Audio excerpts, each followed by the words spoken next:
Professor Roni, പ്രതിക്കൂട്ട് തന്നെയാണ് ഇപ്പോൾ താങ്കൾ ഉന്നയിച്ച വാദങ്ങളെയൊക്കെ ശ്രീ കെ വി രാജശേഖരൻ ഖണ്ഡിച്ചിട്ടുണ്ട്. ഇപ്പോൾ താങ്കൾ ഈ ഹിൻഡൻബർഗിൻ്റെ റിപ്പോർട്ട് ആധികാരികമാണ് എന്ന രീതിയിലാണ് പറഞ്ഞു വെച്ചത്. പക്ഷേ അത് അങ്ങനെയല്ല, അതിനൊരു അംഗീകാരം കിട്ടിയിട്ടില്ല. താങ്കളുടെ നേതാവിനെ സംബന്ധിച്ചിടത്തോളം ഒരു പക്ഷേ അത് വളരെ ഓഥൻറ്റിക്കായിട്ടുള്ള ഒരു റിപ്പോർട്ട് ആയിരിക്കാം.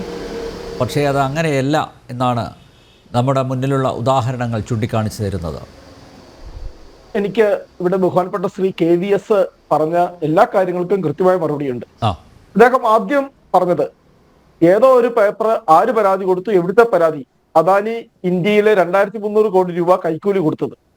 വളരെ കൃത്യമായി തന്നെ അമേരിക്കയിലെ അന്വേഷണ ഏജൻസിയായ FBI അവര് നടത്തിയ അന്വേഷണം, അവർ നൽകിയ റിപ്പോർട്ട്. അദാനിയുടെ മകന്റെ ഫോൺ പാറയില്ല, അത് മാത്രം അന്വേഷിക്ക്. ഗൗതം അദാനിയുടെ മകന്റെ ഫോൺ ഉൾപ്പെടെ ആ ഫോണിൽ നിന്നാണ് ഈ രേഖകൾ മുഴുവൻ കിട്ടിയത്.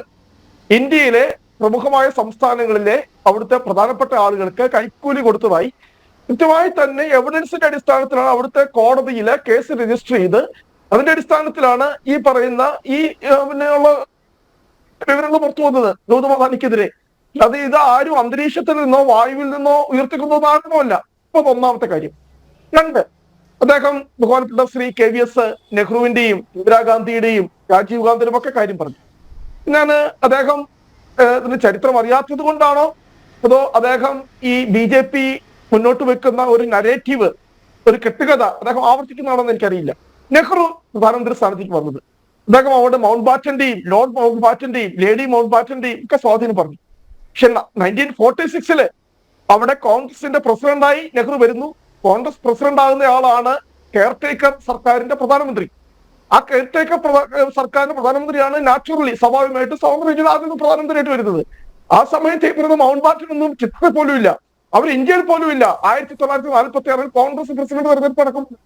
ഇപ്പോഴാണ് ഗാന്ധിയുടെ അഭ്യർത്ഥനയെ തുടർന്ന് എന്റെ പൊളിറ്റിക്കൽ ആയിട്ടുള്ള പിൻഗാമി, എന്റെ ആശയങ്ങളുടെ പിൻഗാമി നെഹ്റു ആയിരിക്കണം എന്ന് പറഞ്ഞപ്പോൾ അന്തസ്സോടെ ഈ പറയുന്ന സർദാർ വല്ലഭായ് പട്ടേൽ അദ്ദേഹത്തിന് നോമിനേഷൻ പിൻവലിച്ചു. അതാണ് കോൺഗ്രസിന്റെ സംസ്കാരം. അല്ലാതെ ഈ നിങ്ങൾ പറയുന്നത് പോലെ അധികാരത്തോട് അതല്ല, തീർച്ചയായിട്ടും ഗാന്ധിയുടെ തീരുമാനമാണ് ഇത്. മഹാത്മാഗാന്ധിയുടെ തീരുമാനമാണ്, ഗാന്ധിയുടെ തീരുമാനമാണ്. കൃത്യമായി ആ ഗാന്ധിയുടെ തീരുമാനത്തെ സർദാർ പട്ടേൽ അംഗീകരിച്ചു. അദ്ദേഹം നോമിനേഷൻ പിൻവലിച്ചു. അങ്ങനെ നെഹ്റു കോൺഗ്രസിന്റെ പ്രധാനമന്ത്രി.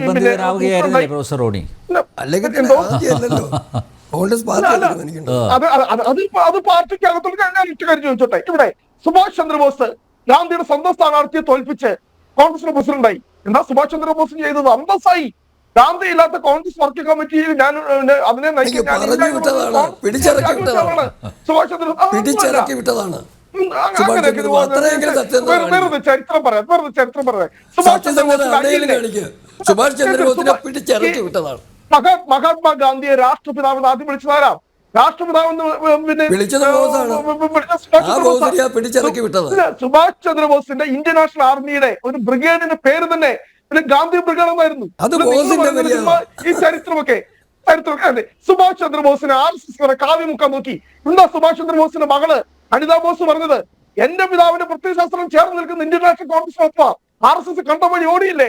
നോക്കട്ടെ, വലിയ റാലി നടത്തി. സുഭാഷ് ചന്ദ്രബോസിനെ ചരിത്രത്തെ അല്ല സാർ, ഞാൻ അങ്ങ് സംസാരിച്ചപ്പോൾ ഞാൻ ഇടപെട്ടില്ല സാർ. എന്റെ അവസരമാണ്. അത് അങ്ങ് പറഞ്ഞ കള്ളത്തരമെതിരെ മറുപടി പറയാൻ പറഞ്ഞു. ഇന്ദിരാഗാന്ധിയെ അമേരിക്കയും സോവിയറ്റ് യൂണിയനും രണ്ട് കയ്യിലും പിടിച്ച് നേരെ പ്രധാനമന്ത്രി സ്ഥാനത്തേക്ക് ഇരുത്താം. അങ്ങനെ കാര്യം മനസ്സിലാക്കണം. കോൺഗ്രസ് പാർലമെന്ററി പാർട്ടികൾ തെരഞ്ഞെടുപ്പ് നടന്ന് മൊറാർജി ദേശായി രാജപുത്രിയാണ് ശ്രീമതി ഇന്ദിരാഗാന്ധി കോൺഗ്രസ് പാർലമെന്ററി പാർട്ടിയിൽ ഉണ്ടാകുന്നത്. ഇല്ല, നേരെ മുകളിൽ നിന്ന് വന്ന് കയറ് കെട്ടി നൂല് കെട്ടി ഇറങ്ങി പ്രധാനമന്ത്രി കസറിലേക്ക് വരികയല്ല ചെയ്തത്. ഏറ്റവും സുതാര്യമായ രീതിയിൽ, ഏറ്റവും ജനാധിപത്യമായ രീതിയിൽ കോൺഗ്രസ് പാർലമെന്ററി പാർട്ടിയിൽ തെരഞ്ഞെടുപ്പ് ഭൂരിപക്ഷം നേടിയ ശ്രീമതി ഇന്ദിരാഗാന്ധി ഈ പറയുന്ന ഇന്ത്യൻ പ്രധാനമന്ത്രി പദത്തിലേക്ക് വന്നത്. ചരിത്രമൊക്കെ പറഞ്ഞ് അല്ലാതെ ഇവിടെ പറയുന്നത് ഇന്ദിരാഗാന്ധിയുടെ ഓക്കെ ശരി. ഇപ്പോൾ ഇവിടെ ബഹുമാനപ്പെട്ട KVS പറയുന്ന ആരോപണങ്ങൾ, ഇവിടെ ഹിൻഡൻബർഗുമായി ബന്ധപ്പെട്ട്, ജോർജ് സോറസുമായി ബന്ധപ്പെട്ട് നമ്മൾ ഒരു കാര്യം കൂടെ നമ്മൾ മനസ്സിലാക്കേണ്ടതുണ്ട്. ഈ ഒന്നാമത്തെ ട്രംപിന്റെ ഭരണകൂടം അധികാരത്തിലിരിക്കുന്ന സമയത്താണ് ഈ പറയുന്ന ഹിൻഡൻബർഗ് റിസർച്ച് എന്ന് പറഞ്ഞ അവരുടെ കമ്പനി രൂപീകരിച്ചത്. 2017 അവരുടെ കമ്പനി ഫോം ചെയ്യുമ്പോൾ അന്ന് അമേരിക്കയുടെ പ്രസിഡന്റ് ട്രംപ് ആയിരുന്നു. ഇന്ന് ട്രംപ് സ്വീകരിക്കാത്ത എന്ത് പ്രതികാര നടപടിയാണ് ഇനി ഈ പറയുന്ന അങ്ങനെയാണെങ്കിൽ പോരാട്ടം മുന്നോട്ട് കൊണ്ടുപോകേണ്ടതല്ലേ? കൃത്യമായിട്ട് പറയാം. ഇവരതിന് പറയുന്ന ലോജിക്ക് ട്രംപും മോദിയുമായിട്ട് വല്ലാണ്ട് സൗഹൃദമാണ്, ഇന്ത്യയുമായിട്ട് വല്ലാണ്ട് സൗഹൃദമാണ്. പക്ഷെ നമ്മൾ ഇപ്പോൾ വളരെ ബോധപൂർവ്വം ചർച്ച ചെയ്യാതെ പോകുന്ന ഒരു കാര്യമുണ്ട്. ലോകത്തെ മറ്റു പല നേതാക്കന്മാർക്കും ട്രംപിന്റെ സത്യപ്രതിജ്ഞാ ചടങ്ങിലേക്ക് ക്ഷണം കിട്ടിയിട്ടും സുഹൃത്തായിട്ടുള്ള മോദിയെ ക്ഷണിച്ചിട്ടില്ല. നമ്മുടെ വിദേശകാര്യ മന്ത്രിയായിരുന്ന ഡോക്ടർ ജയശങ്കർ, അദ്ദേഹം എത്രയോ ദിവസം പോയി കിടന്നു ട്രംപുമായി ഒരു കൂടിക്കാഴ്ചയ്ക്ക് വേണ്ടി, പ്രധാനമന്ത്രിക്ക് ഒരു അവസരം കൊടുക്കാൻ വേണ്ടി. ഒരു കാര്യം മനസ്സിലാക്കണം, അമേരിക്കൻ പ്രസിഡന്റ് തെരഞ്ഞെടുപ്പ് അതിന്റെ ഏറ്റവും ഉച്ചഭാവിയിൽ നിൽക്കുമ്പോൾ അവിടെ മോദി ചെന്നു അമേരിക്കയില്. അപ്പോൾ അദ്ദേഹം ഒരു കൂടിക്കാഴ്ചയ്ക്ക് പോലും ട്രംപ് ശ്രമിച്ചില്ല എന്ന് ഒരു യാഥാർത്ഥ്യം നമ്മൾ മനസ്സിലാക്കണം. ഇനി ട്രംപ് പറഞ്ഞിട്ട് അപ്പോൾ അറിയാം അദ്ദേഹത്തിന്റെ പോളിസി എന്താണ്, അത് ഇന്ത്യക്ക് അനുകൂലമായിരിക്കുമോ, അത് ഇന്ത്യക്ക് എതിരായിരിക്കുമോ? അപ്പോൾ നമ്മൾ ഈ പറയുന്നത് പോലെ മോദിയും ട്രംപുമായിട്ടുള്ള വളരെ അടുത്ത ബന്ധം, വളരെ അടുത്ത സൗഹൃദം, അത് പേടിച്ചുകൊണ്ടാണ് ഈ പറയുന്ന ഹിൻഡൻബർഗ് അവരുടെ പരിപാടിയൊക്കെ ഇട്ടിട്ട് പോയി. ഞാൻ ഒരൊറ്റ കാര്യം പറഞ്ഞിട്ട് ഞാൻ കൃത്യമായിട്ട് പറയാം, ഇവിടെ അമേരിക്ക അത്ര വലിയ ഒരു രാജ്യമാണെന്നും ഒന്നുമല്ല ഞാൻ അവകാശപ്പെടുന്നു. പക്ഷെ അവിടെ ഒരു നിയമവാഴ്ച നിൽക്കുന്ന, റൂൾ ഓഫ് ലോ നിലനിൽക്കുന്ന ഒരു രാജ്യമാണ്. നമ്മൾ ഷോർട്ട് സെല്ലിങ്ങിന്റെ ഒക്കെ കാര്യം പറഞ്ഞത്, ഇവിടെ ഷോർട്ട് സെല്ലിങ്ങിലൂടെ ഈ പറയുന്ന ഹിൻഡൻബർഗ് റിസർച്ച് എന്ന് പറയുന്ന ആ കമ്പനി എത്ര കോടികൾ ലാഭം ഉണ്ടാക്കിയിട്ടുണ്ട്. അവരുടെ ഇടപെടൽ വഴി അല്ലെങ്കിൽ ആരുടെയൊക്കെ പോക്കറ്റിലേക്കാണ് ഈ ഷെയറുകൾ പോയെന്നും, അല്ലെങ്കിൽ ഈ പറയുന്ന ഷോർട്ട് സെല്ലിംഗ് വഴി അതിനുശേഷം വില കുറഞ്ഞപ്പോൾ ആരൊക്കെയാണ് ഈ പറയുന്ന ഷെയറുകൾ അദാനിയുടെ ഷെയർ മാർക്കറ്റിൽ കോൺഗ്രസ്സുകാരൊന്നും ഇൻവെസ്റ്റ് ചെയ്തിട്ടില്ലേ? ഇല്ലേ? ഒരുപാട് ഇന്ത്യക്കാര് പിന്നെ ഇൻവെസ്റ്റ് ചെയ്തിട്ടുണ്ടാവും. അതിനകത്ത് ഇപ്പം കോൺഗ്രസ്സുകാർ അദാനിയുടെ മാത്രം പിന്നെ എല്ലാ പാർട്ടിക്കാരും ഏതെങ്കിലും പിന്നെ ഇലക്ട്രൽ ബോണ്ട് പോലത്തെ സംവിധാനമൊക്കെ നമുക്കറിയാമല്ലോ. ഇലക്ട്രൽ ബോണ്ട് പോലെ ഈ പറയുന്ന കോൺഗ്രസ് അദാനി എന്തോ വലിയ അപരാധം ചെയ്തു എന്ന് പറയുന്നവർ അതുകൂടെ മറുപടി പറയണം. ഞാനൊരു കാര്യം ഇവിടെ കൺക്ലൂഡ് ചെയ്തോട്ടെ. ഞാൻ ഇവിടെ ഡോക്ടർ ഗോപകുമാർ സാർ പറഞ്ഞ കാര്യം വളരെ പ്രസക്തമാണ്. ഞാൻ അത് ഇവിടെ കോട്ട് ചെയ്യാൻ വേണ്ടി ആഗ്രഹിക്കും. അദ്ദേഹത്തിന്റെ സംഭാഷണത്തിൽ അവസാനം എന്താ പറഞ്ഞത്, ഒരു രാജ്യത്തിന്റെ സമ്പദ് വ്യവസ്ഥ വളർന്നുകൊണ്ടിരിക്കുമ്പോൾ സ്വാഭാവികമായിട്ട് ഇതുപോലെയുള്ള ഇല്ലീഗലായിട്ടുള്ള നിയമവിരുദ്ധമായിട്ടുള്ള ഒരുപാട് ഇടപെടലുകളും ഒരുപാട് പ്രവർത്തനങ്ങളും ഉണ്ടാവും. ആ പ്രവർത്തനങ്ങളെ കൃത്യമായി വാച്ച് ചെയ്യുവാനും നിരീക്ഷിക്കുവാനും നിയമപരമായ സംവിധാനങ്ങൾ ഉണ്ടാക്കുവാനും അവിടുത്തെ ഭരണകൂടം തയ്യാറാണ്. പറഞ്ഞു റഫാലിനെ കോൺഗ്രസ് എതിർത്തു, ഞങ്ങൾ രാജ്യദ്രോഹികളാണ്. എന്തിന്റെ പേരിലാണ് റഫാലിനെ ഞങ്ങൾ എതിർത്തത്? ഞങ്ങളുടെ കാലത്ത് ഒപ്പുവെച്ച റഫാല് ഇന്ന് അതിന്റെ ഇത് പറയുന്നത് നാഷണൽ എയറോനോട്ടിക്കൽ ലിമിറ്റഡിനായിരുന്നു അതിന്റെ പൂർണ്ണ ഉത്തരവാദിത്വം എന്ന് പറയുന്നത്. പക്ഷെ മോദി ഗവൺമെന്റ് അദ്ദേഹത്തിന് വന്നു. ഈ പറയുന്ന നാഷണൽ എയറോനോട്ടിക്കൽ ലിമിറ്റഡ് എന്ന് പറയുന്ന കേന്ദ്ര ഗവൺമെന്റ് സ്ഥാപനത്തെ, പൊതുമേഖലാ സ്ഥാപനത്തെ കാറ്റിൽ പറത്തിക്കൊണ്ട് അനിൽ അംബാനി എന്ന് പറയുന്ന ആളുടെ കടലാസ് കമ്പനിക്ക് ഇതുമായി ബന്ധപ്പെട്ട കരാറുകൾ ഞങ്ങൾ എതിർത്തു. അതുതന്നെയാണ് ഇവിടെ ഡോക്ടർ ഗോപകുമാർ വളരെ വ്യക്തമായി പറയുന്നത്. കാരണം രാജ്യ സാമ്പത്തികം വളരുമ്പോൾ ഇതുപോലെയുള്ള അവിഹിതമായ ഇടപാടുകളുമായി, ഇതുപോലെയുള്ള ഇല്ലീഗലായിട്ടുള്ള ഇടപാടുകളുമായി, ഡീപ് സ്റ്റേറ്റ് ഇടപാടുകളുമായി, ഇതുപോലെയുള്ള പിന്നെ കോർപ്പറേറ്റുകൾ അവർക്ക് ഒന്നും അവർക്ക് നിയമമൊന്നും ബാധകമല്ല. രാഹുലിന്റെ കൈകൾ ശുദ്ധമാണോ പ്രൊഫസർ റോണി? രാഹുലിന്റെ കൈകൾ ശുദ്ധമാണോ? രാഹുലിന്റെ കാര്യങ്ങൾ ശുദ്ധമല്ലെങ്കിൽ നിങ്ങളുടെ ഭരണ സംവിധാനം എവിടെ? നിങ്ങൾക്ക് രാഹുലിനെ നിശബ്ദരാക്കേണ്ട എത്രയോ അവസരമുണ്ടായി. ഇവിടെ പോയി ഈ പറഞ്ഞ നാഷണൽ ഹെറാൾഡ് കേസ് എവിടെ പോയി? നിങ്ങൾ രാഹുൽ ഗാന്ധിയെ ഗുജറാത്തിലെ നിങ്ങളുടെ 3 കോടതികൾ ഗുജറാത്തിലെ നിങ്ങളുടെ ഞാൻ പറയുന്നില്ല, ഗുജറാത്തിലെ 3 കോടതികൾ രാഹുൽ ഗാന്ധിയെ ഡിസ്ക്വാളിഫൈ ചെയ്തു. അതിന് അംഗീകാരം കൊടുത്തു. സുപ്രീം കോടതി അത് വലിച്ചു കയറി പിന്നെ എടുത്തില്ലേ? രാഹുൽ ഗാന്ധിയോ കോൺഗ്രസോ നിങ്ങൾ ഞങ്ങളുടെ അക്കൗണ്ടുകൾ മുഴുവൻ ഫ്രീസ് ചെയ്തു. ഞങ്ങൾക്ക് തെരഞ്ഞെടുപ്പിൽ പ്രചരണം നടത്താൻ വേണ്ടി 1 രൂപ പോലും ഞങ്ങൾക്കില്ലായിരുന്നു.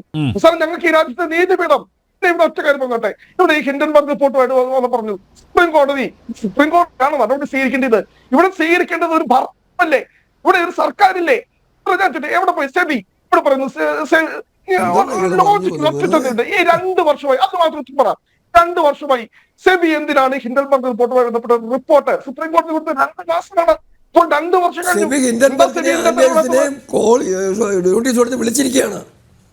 വിളിച്ചിരിക്കുകയാണ് അവരെ നോട്ടീസ് കൊടുത്തിട്ട്. ഞങ്ങളാരും പറഞ്ഞിട്ടില്ല, നോട്ടീസ് കൊടുത്ത കാര്യമൊന്നും ഞങ്ങളാരും പറഞ്ഞിട്ടില്ല. ഇപ്പോൾ ചാനലാണ്. ശരി, ഞാൻ അങ്ങ് പറയുന്നതിന് ഞാൻ അംഗീകരിക്കുന്നു, തെറ്റാണെന്നൊന്നും ഞാൻ പറയുന്നില്ല. പക്ഷേ ഈ 2 വർഷം എന്ന് പറയുന്നത് ഏറ്റവും പ്രമാദമായ, അല്ലാതെ സുപ്രീം കോടതി എവിടുന്ന് ഒരു 4-5 പേരെ എന്റെ ഈ വിശദാംശം കേസിന്റെ മെരിറ്റിലേക്ക് സുപ്രീം കോടതി എത്തിയിട്ടില്ല. സുപ്രീം കോടതി പ്രൈമ ഫേസിയ ഒരു പ്രഥമ ദൃശ്യ ഞാൻ കണ്ടിട്ടെ, എനിക്ക് അതിന് മാത്രം മറുപടി പറഞ്ഞാൽ മതി. ഒരു JPC അന്വേഷണം പ്രഖ്യാപിക്കാൻ ഇത്ര ഗുരുതരമായ ഒരു ആരോപണം 2G അഴിമതി ഉണ്ടായപ്പോൾ ആ നിമിഷം ഡോക്ടർ മൻമോഹൻ സിംഗ് JPC അന്വേഷണം പ്രഖ്യാപിച്ചില്ലേ? ഇത്ര ശക്തമായി പ്രതിപക്ഷം പാർലമെന്റില് ഈ ആവശ്യം ഉന്നയിച്ചിട്ട് നിങ്ങൾക്ക് എന്തുകൊണ്ട് തയ്യാറാകുന്നില്ല? അതിനുള്ള മറുപടി തരും. Yes Rajasekhar sir. അവസാനം അങ്ങ് പറഞ്ഞതിന് മറുപടി ആദ്യം പറയാം. JPC, അതെ, ബൊഫോഴ്സിൽ ഒരു APC ഉണ്ടായിരുന്നു. ശരിയാ അങ്ങ് പറഞ്ഞത്, നേരത്തെ പറഞ്ഞതാ. അതിൻ്റെ ചെയർമാൻ ആരായിരുന്നു?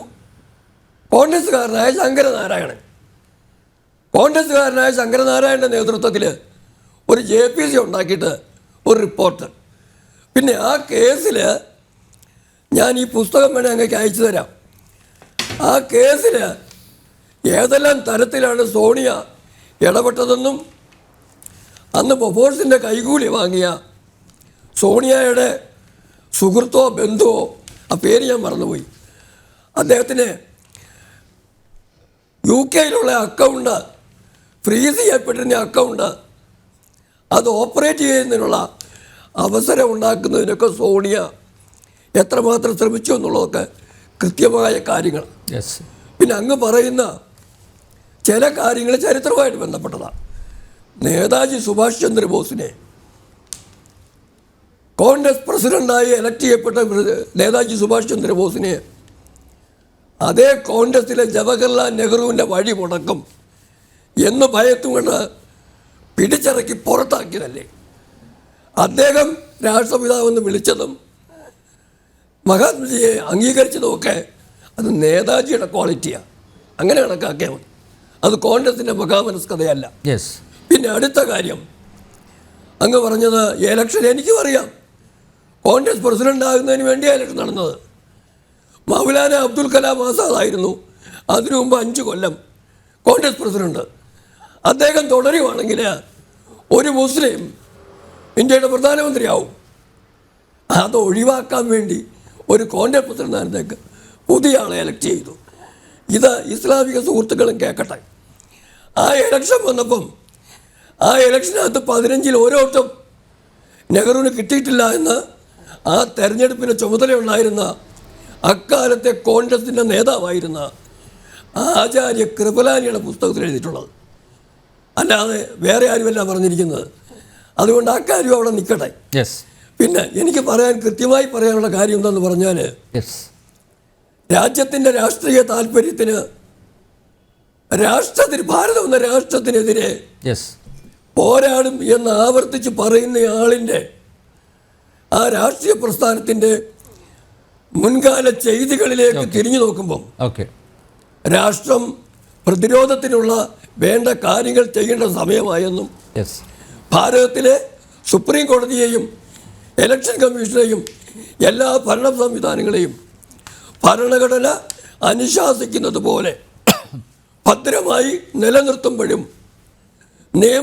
നിയമത്തിൻ്റെ വഴിക്ക് പോകട്ടെ എന്ന് പറയുമ്പോഴും അതിന് കടക്കുന്നവരെ പിടിച്ചു നിർത്തുവാനുള്ള ബാധ്യത മോദി ഭരണകൂടത്തിലുണ്ടെന്ന് BJPയുടെ വക്താവ് കൂടിയായ ഹരിദാസ് ജി ഉൾപ്പെടെയുള്ളവർ പറയേണ്ടവരോട് പറയണം എന്ന് മാത്രമാണ് എനിക്ക് അവസാനമായി പറയാനുള്ളത്.